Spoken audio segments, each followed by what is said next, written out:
Hello friends, I am just getting ready to start dinner.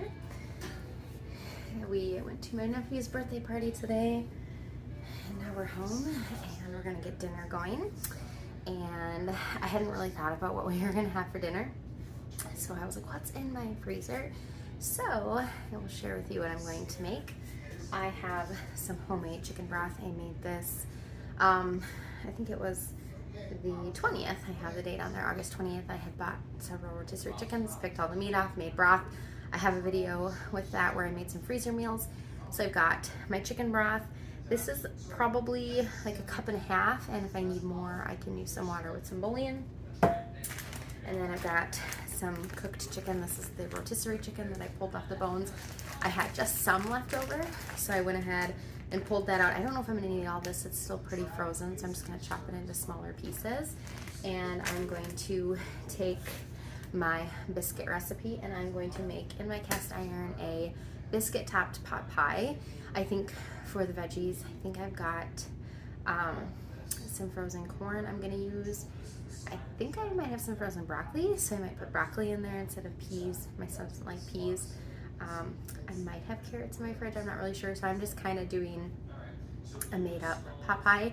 And then I do have some frozen potatoes from Azure that I'm going to put in there as well.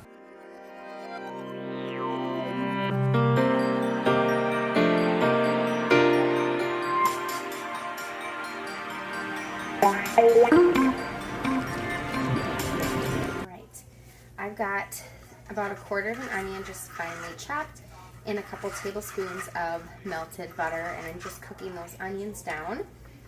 And I'm gonna make a roux in here, but I'm gonna add a little bit of Italian seasoning. And I don't specifically measure things, I just kinda go with what looks good to me. Some black pepper. And I made the broth, so I'm aware of the seasonings that are in there, so I know I've seasoned that really well. I've got some onion salt. So if you were using an unsalted broth, you would want to add more salt. If you were using a higher sodium content broth, you might want to use less salt. Kind of just is up to you and your family's likings and dietary requirements. There we go. Alright, then I also just chopped up 2 cloves of garlic, and I'm just going to put that in there. My onions are getting nice and soft. 2 cloves of garlic in there. I'm just gonna go ahead and let that go for just a minute. And then I'm gonna get my flour and I'm gonna add that in here to start cooking. Alright, I've got my flour here, just regular flour. And I'm just gonna do like 2 scoops of flour. I'm just using like a larger spoon. Again, I'm not a big measure when I cook. I just kind of go with what I think it needs. And then I'm just going to mix that butter and flour together and cook out the flour taste, and that is the start of our roux, which is going to make our gravy for the pot pie. So I'm just going to let this cook out for a minute and then we'll add the broth. Alright, so this is cooked out. You don't have to do it very long, just a minute or two, till it gets to get a little brown. That's how you know you cooked out that flour flavor. So I've got my broth here. It is not quite thawed out, and you can see the fat layer in there, which I want. That's good flavor, and it was very jiggly. I got all the collagen out of the bone, so I'm just going to go ahead and slowly add in a little bit at a time. Mix it together. You don't want to do it all at once because then it's just harder to incorporate. So you'll mix it all together and you'll see that it starts to get thick. And add in the rest of it and just keep stirring until it forms like a gravy. Like I said, mine's a little still frozen, so I just need to get it to thaw out. And this will be basically the base of our pot pie. You don't have to use any gravy mixes or pre-bought jarred gravy. You can very easily make your own delicious pot pie filling gravy. So I'm just gonna keep letting this go, and then I'm gonna get my veggies ready to add into the sauce. got 1 carrot, and I just diced it up into small, pretty tiny, little bite-sized pieces because I want it to cook quickly in the sauce. And if I left them too big, they definitely would not cook very quick.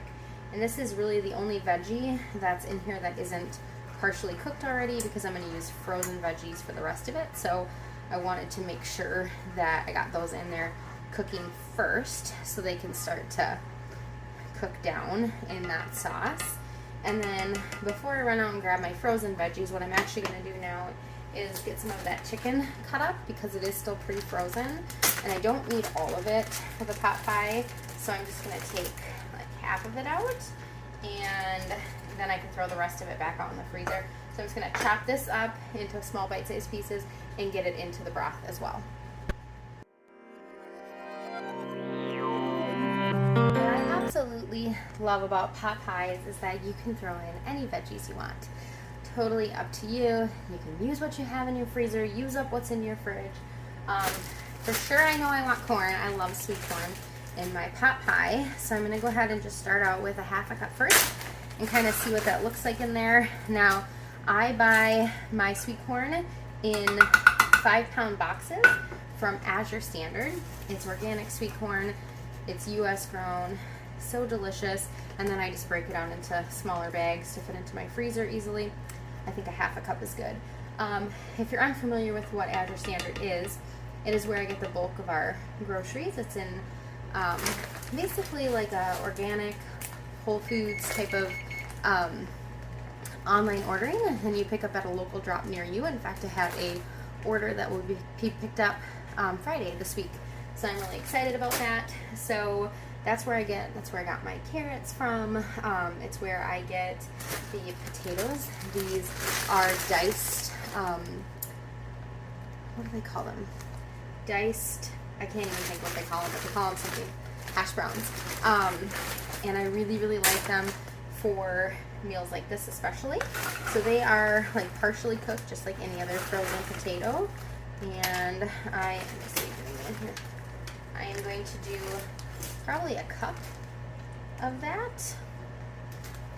And so they're just diced up little potatoes. They're perfect for meals like this. For breakfast, we use them a lot in our breakfast. I like to make egg bakes, and these are perfect alternative to regular hash browns. They are organic. They're just straight up potatoes. Nothing else is in them. And I just love them. Southern style hash browns. That's what they're called. Okay, so I'm going to get those potatoes in there, and a lot of this is already like partially cooked, and so we're either cooking the carrots on the stovetop and just heating the potatoes and the corn through, but also it's going to go into the oven as well when we get the biscuits on top, so we're going to get some cooking there. And then the last thing I'm going to do is I just have some organic broccoli.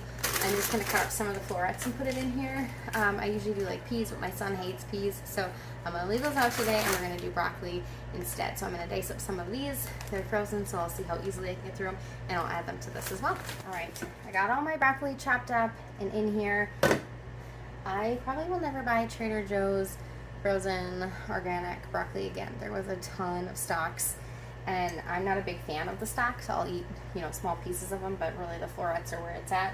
And I felt like there was a ton of stalks in there. Anyway, so I cut them down, got it in here. I'm just going to keep the lid on it, let them start really just heating through, and I'll keep stirring it as I am cleaning up this mess, and then I will get going on the biscuits that we're going to top this with, and I put my oven to 375.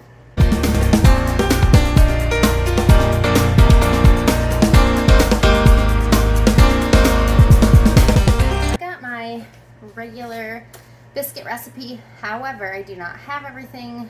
Well, I do. I don't have heavy cream. I've got milk, but we're running low on milk, so I'm going to use my buttermilk powder and water instead. And so we're just going to kind of change it up a little bit, which is fine. That's kind of how I bake, and I just roll with the punches. So the first thing I'm going to do is 1 cup of regular flour. I get Sunrise flour. They use heritage flours, and it is local to Minnesota. And then I'm going to use 1 cup of whole wheat pastry flour, so 1 cup of each of these into my bowl, and that's what I'm going to do first.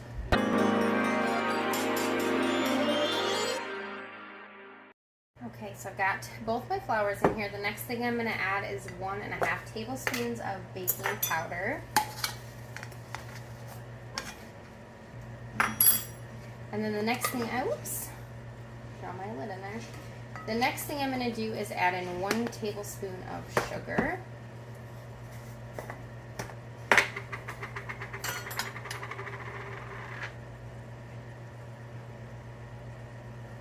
Okay. And then since I'm using my buttermilk powder, I am going to add in 2 2/3 tablespoon. I'll probably just do 2.5 just because I don't have a 2/3 measuring for a tablespoon. So 1, 2, and I'm only adding this because I don't have the milk that I would normally use. I actually would use heavy cream. Don't have that, and since we're low on the milk, I'm just doing this instead. So I went ahead and added in the equivalent to make 1 cup of buttermilk powder. Okay, so then the next thing is 4 tablespoons of butter cubed, and then I'm going to cut it in with my pastry cutter, which I believe is in a different drawer. So first I'm just going to cut up this butter. It's still pretty cold. I just took it out a little while ago, and I'm not rolling these biscuits out. I'm dropping them, so I'm not too worried that it's super cold because I'm not going to roll it. So if I was rolling it, I would want to make sure that the butter is like ice cold. But and I'm going to get my pastry cutter, and I'm going to blend it all together with my pastry cutter.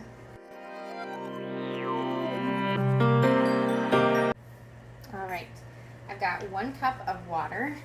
That is usually what I would use is 1 cup of heavy cream and 1 cup of the buttermilk powder.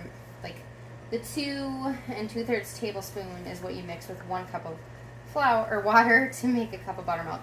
My goodness, I cannot talk today. Hopefully you all understood what I was saying there. Anyways, I did a cup of water instead of milk or heavy cream because I used the buttermilk powder. So that's just making do. That is why I love having things like buttermilk powder or even just regular milk powder, which I do have, but I thought the buttermilk powder would add some great flavor to it. So these are going to be a drop biscuit, not a rolled out biscuit, so the dough is a little wet. I have done this as a rolled out, and by the time you add flour to the counter to roll it out, and that incorporates, that kind of gets it to that thicker consistency for rolling. So, but since we're going to do it as dropped, I'm going to leave it just like this. And I grabbed out more butter because we're going to brush the top of the biscuits before they go into the oven.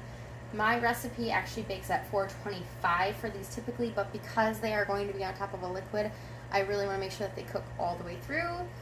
So I'm lowering the temperature to let them be in there longer.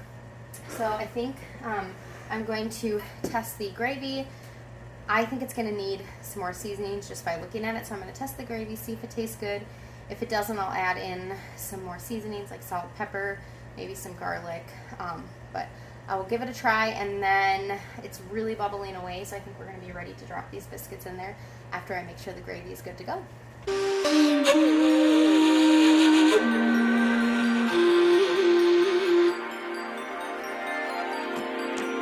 I did go ahead and add in some more Italian seasoning, some pepper, and some of the onion salt.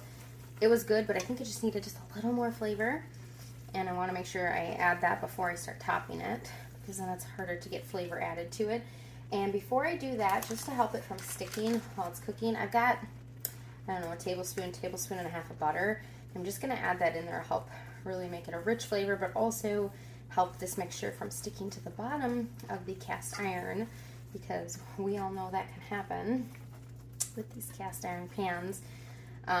Mine's fairly new. In the last 4 months I use it a lot, but definitely it is not as well seasoned as some of them. So, okay, so I'm just going to keep letting that butter melt in there and getting any brown bits off the bottom of this before it goes into the oven, because once I get the biscuits on top, I won't be able to do anything with this anymore. So just keep whisking that. It smells so delicious, and it's thick. It's not super thick, It's definitely like a gravy consistency. You want that as opposed to like a soup. And I'm just gonna let this go for just a minute or two without the lid on, just to get a little bit more of that moisture out of there, thicken it up a little bit more, and then we are gonna drop it by spoonfuls on top of here.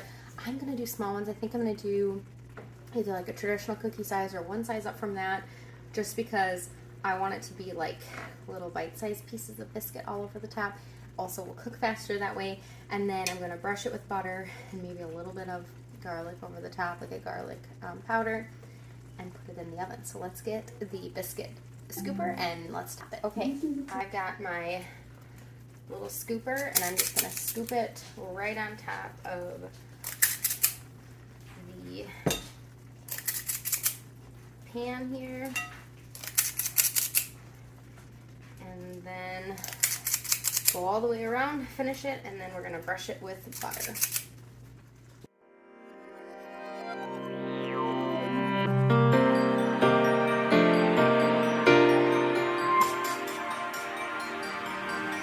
The last thing I'm going to do before I put it in the oven is just sprinkle it with a little bit of garlic powder over the top.